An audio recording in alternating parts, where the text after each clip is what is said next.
Hey, what's going on, everybody? We are live for Financial Fitness Friday, and we're finally back on Facebook. We had about 9 months of technical issues. Long story short, but we're back. Okay, guys.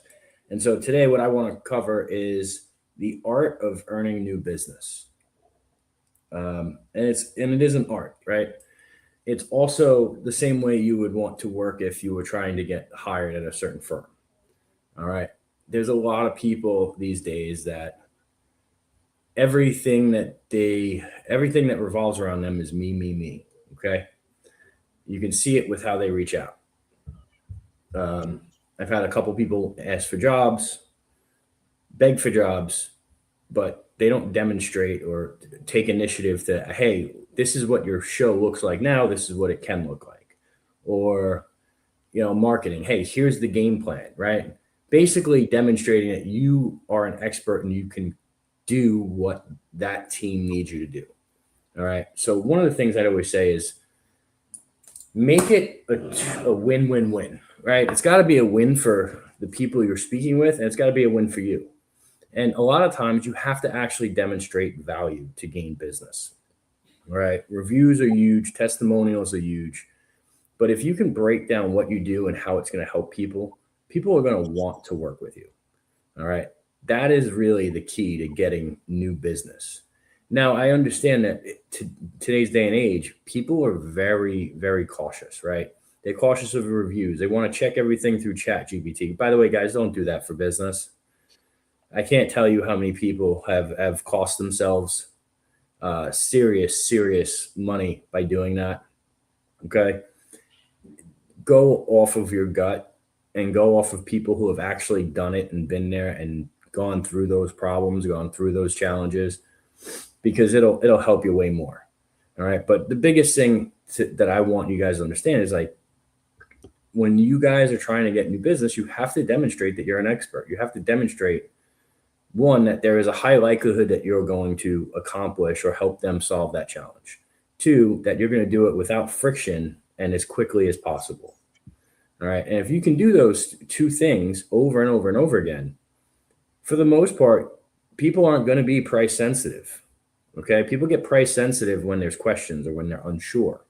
Okay. Or when your competitor is selling something similar and you haven't proven how much better, or demonstrated really how much better your product or service is.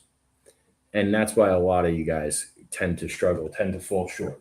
That one change will be the difference between you hitting and crushing your goals or your company crushing your goals or you guys just floundering. Dave, what are your thoughts on this? Yeah, man. I mean, I'm chuckling at your whole Chat GPT comment. Bro, it's so Hilarious. true. Yeah, true. You know what I mean? It is. It's true. You know how many people turned into legal beavers because of Chat GPT? Yeah, it's also very lazy. And the fact that proofread your stuff at least. Like it's one thing even like writing it, but come on, guys, like don't be super lazy that you don't even like read your stuff or take it for face value. But anyway, man, um, something for me, and I do this a lot just from creating, just especially in local rooms and meeting people face to face. It's always give without expectation.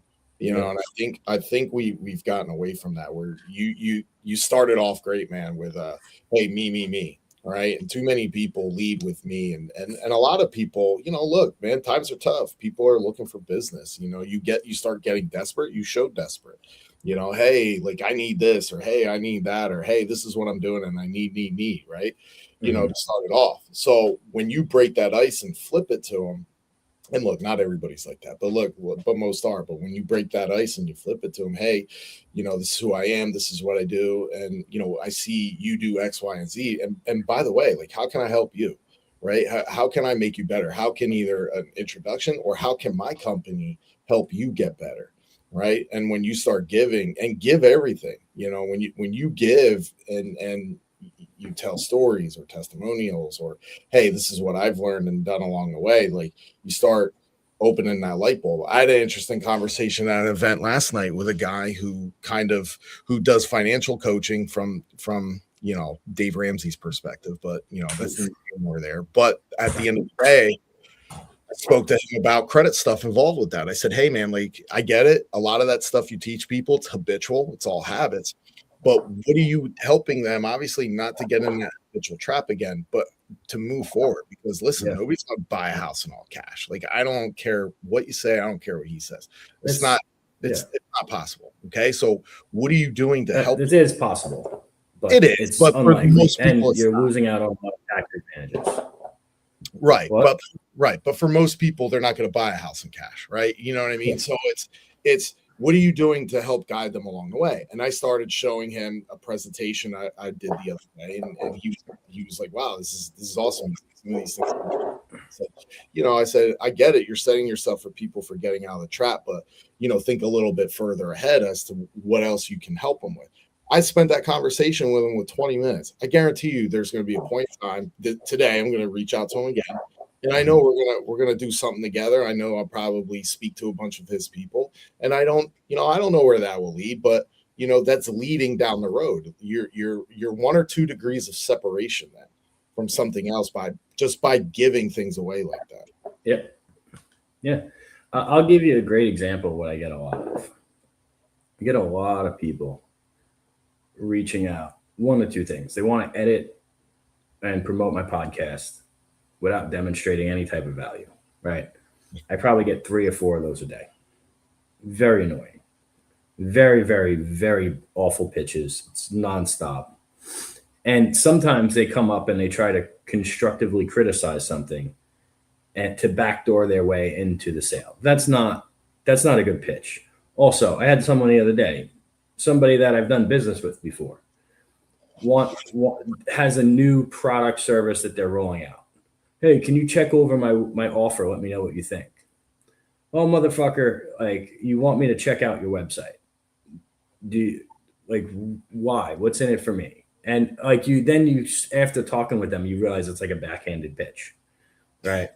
Like the sneaky pitch doesn't work. And guys, people that really, really value their time, when you sneaky pitch them, it just turns them off, right? Like and you're going to burn that bridge or burn that relationship. 2.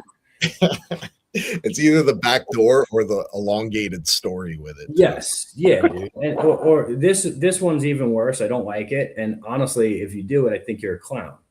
Okay. There's so many people that work with similar clients to me, right? And everybody wants to partner. And I have most of my business is done through partnerships and referrals. Okay. So I protect my referral relationships like they're family. But on the flip side of that, when people are trying to get into that circle, and I understand why someone would want to be in that circle, but when people try to get into that circle, the last thing you want to do is, hey, I service the same types of clients. Can you send me, these types of people? Well, 1, you haven't demonstrated any type of value. Okay. 2, you're asking for business without offering anything in return. And 3, like I just wasted my time reading that, like literally. And yes, it could have taken me 20 seconds. It's still 20 seconds I'll never get back. All right. And this might be coming off as harsh. It's not. It's really to teach you guys a lesson. The way I would go about that is like, hey, I think we service a lot of the same types of clients. This is what I specialize in. What do you specialize in? Oh, financing. Okay. So I can send you people if they need any type of, business financing or business growth. Yes. Okay. I'm going to send you a few people. Then actually send the person a few people and then go out and ask for the business. It is a different conversation. It's a different conversation. You guys got to get there. All right. So, hey, I'll end with that. I hope it helps. We'll catch you on Mindset Monday. Take care. God bless. Great job.